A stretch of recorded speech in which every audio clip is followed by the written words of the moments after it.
जागीर collect करते थे। शाहजी भोसले के न रहने पर दादोजी ने ही एक अच्छे अभिभावक की तरह शिवाजी का लालन पालन किया, उन्हें राजनैतिक और प्रशासनिक शिक्षा दी।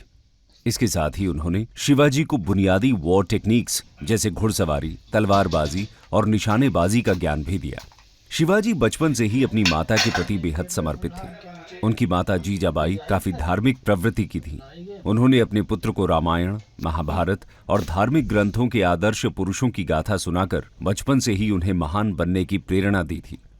इसके अलावा उन्होंने शिवाजी को बुद्धि कौशल, संवेदनशीलता, सहानुभूति और अंतर्ज्ञान जैसे गुण भी सिखाए। जीजाबाई ने शिवाजी का चरित्र निर्माण करने में आधारशिला का काम किया था। इसके साथ ही शिवाजी के चरित्र विकास में गुरु रामदास की शिक्षा का भी प्रभाव था। रामदास शिवाजी के आध्यात्मिक पथ प्रदर्शक थे।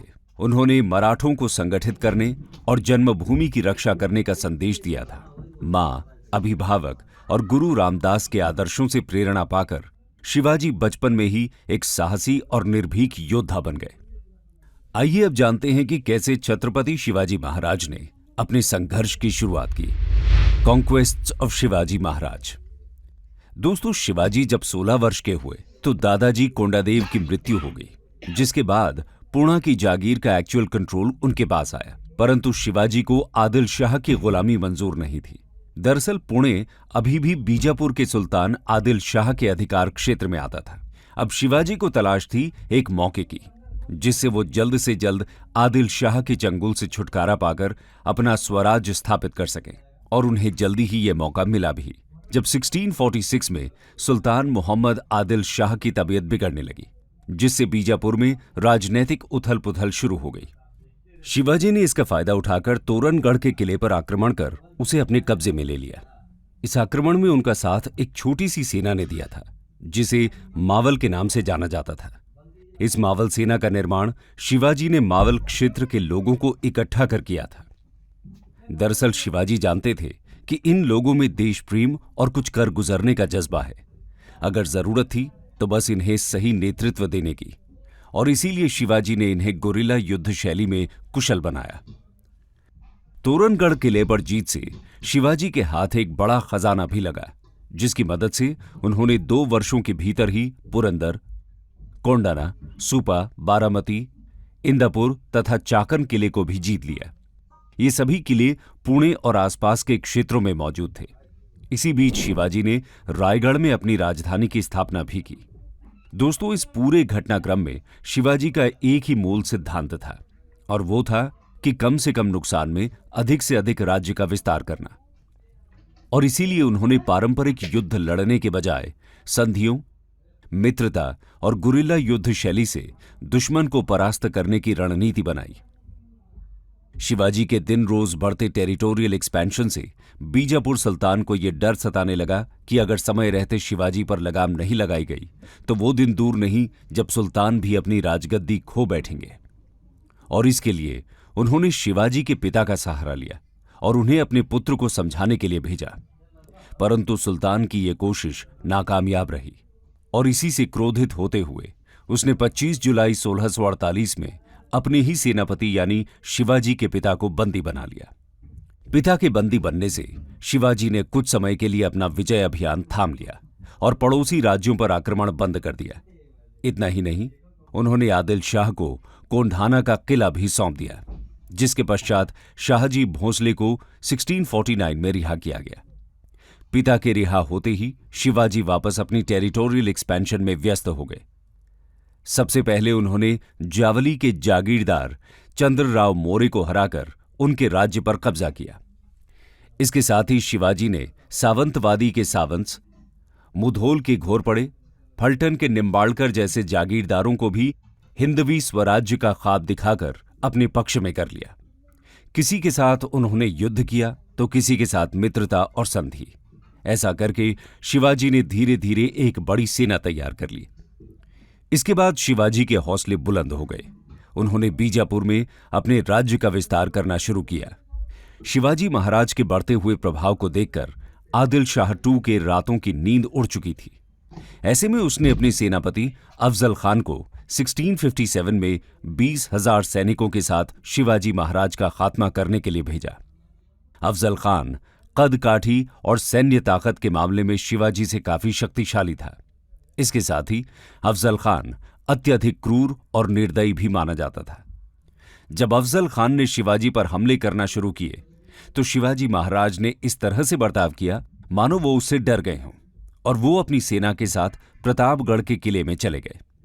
दरअसल शिवाजी के पास अफजल खान की तुलना में सैनिकों की भारी कमी थी। इसके साथ ही वो प्रतापगढ़ किले को हर हाल में सुरक्षा प्रदान करना चाहते थे, तो वहीं दूसरी ओर अफजल खान के पास सैनिकों की अधिकता थी, परंतु वो किले को भेदने में असमर्थ था और लगभग 2 महीनों तक इसी तरह अफजल खान और शिवाजी के बीच एक स्टेलमेट की स्थिति बनी रही।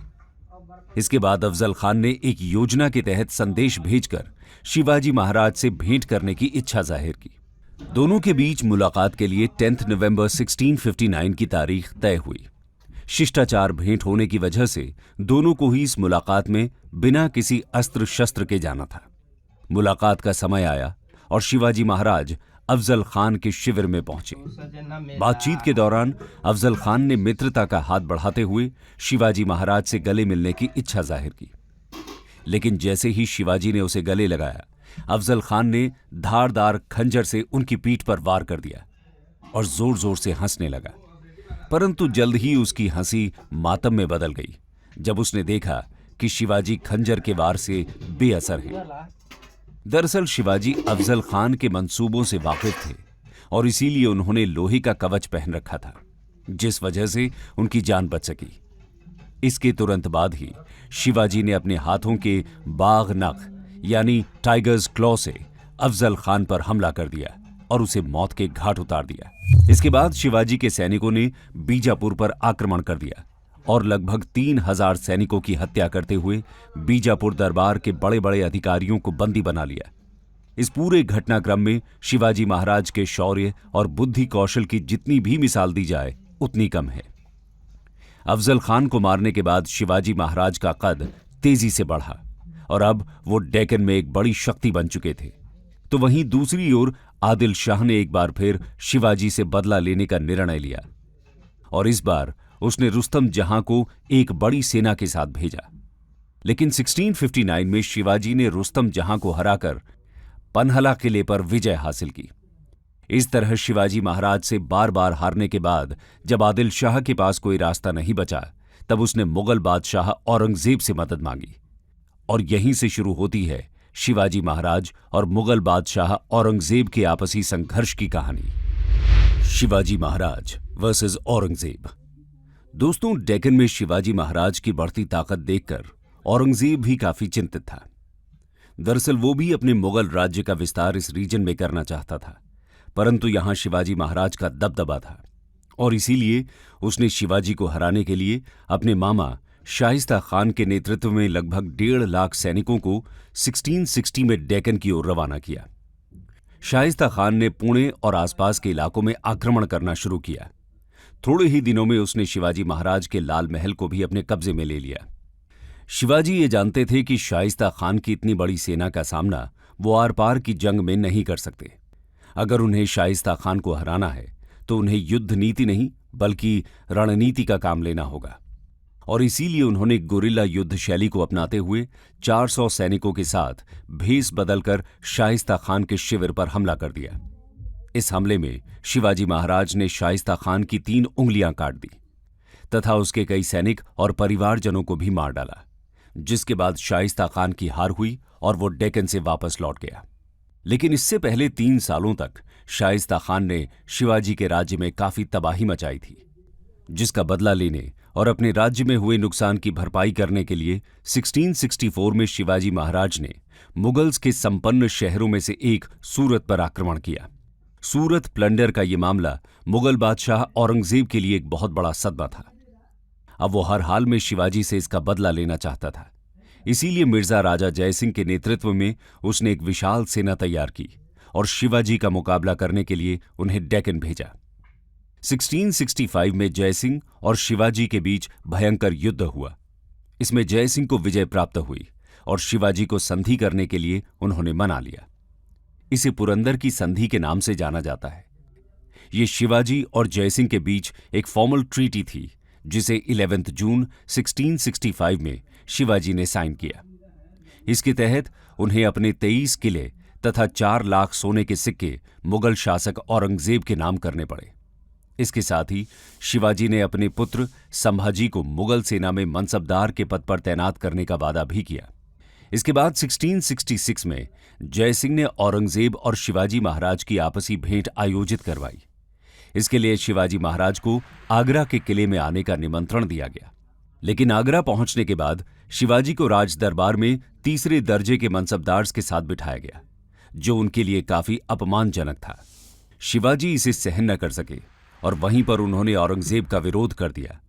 औरंगजेब शिवाजी का ये दुस्साहस बर्दाश्त न कर सका और उसने उन्हें संभाजी के साथ आगरा किले में हाउस अरेस्ट करवा दिया। शिवाजी को हर हाल में इस कैद से आजाद होना था और उन्होंने इसके लिए एक रणनीति बनाई। मौके का फायदा उठाकर उन्होंने एक मिठाई बांटने वाले का भेष धारण किया तथा अपने पुत्र संभाजी को मिठाई की एक टोकरी में छिपा लिया और बड़ी ही चालाकी से आगरा के किले से बाहर निकल आए।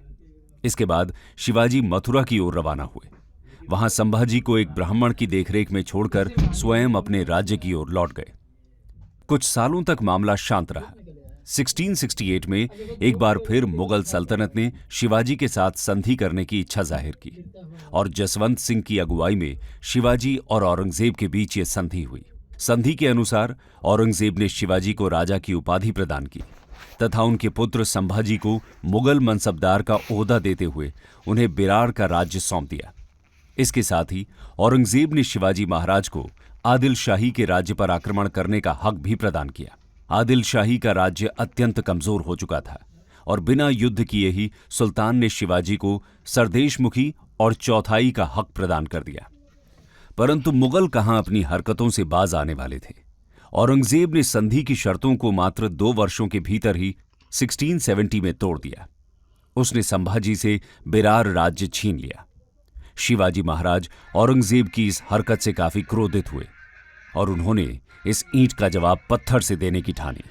इसीलिए 1670 में उन्होंने दोबारा सूरत पर आक्रमण किया। सूरत लूटपाट के पश्चात छत्रपति शिवाजी महाराज की समृद्धि 7वें आसमान तक जा पहुंची और उन्होंने अपने राज्य का काफी विस्तार किया। इसी के साथ शिवाजी महाराज ने अपना राज्याभिषेक कर खुद को छत्रपति घोषित किया। लेकिन इसके पीछे भी एक दिलचस्प कहानी है, आइए जानते हैं। From Shivaji to Chhatrapati Shivaji Maharaj. दोस्तों, वेस्टर्न महाराष्ट्र में स्वतंत्र हिंदू राष्ट्र की स्थापना के बाद शिवाजी ने अपना राज्याभिषेक करना चाहा, परंतु वहां के ब्राह्मणों ने शिवाजी का विरोध किया क्योंकि उनके अनुसार शिवाजी क्षत्रिय वर्ण से नहीं थे। हालांकि कुछ समय बाद मंत्रिमंडल में सेक्रेटरी यानी चिटनीस पद पर तैनात बालाजी आवाजी के नेतृत्व में शिवाजी के क्षत्रिय होने का प्रमाण ब्राह्मणों को दिया गया। प्रमाण के मुताबिक बालाजी ने शिवाजी का संबंध मेवाड़ के सिसोदिया वंश से किया, जिससे संतुष्ट होकर ब्राह्मण शिवाजी का राज्याभिषेक करने के लिए राजी हो गए। इसके पश्चात देश विदेश के अधिकारी, जनता और ब्राह्मणों को साक्षी बनाकर शिवाजी का 6 जून 1674 को राज्याभिषेक कर दिया गया।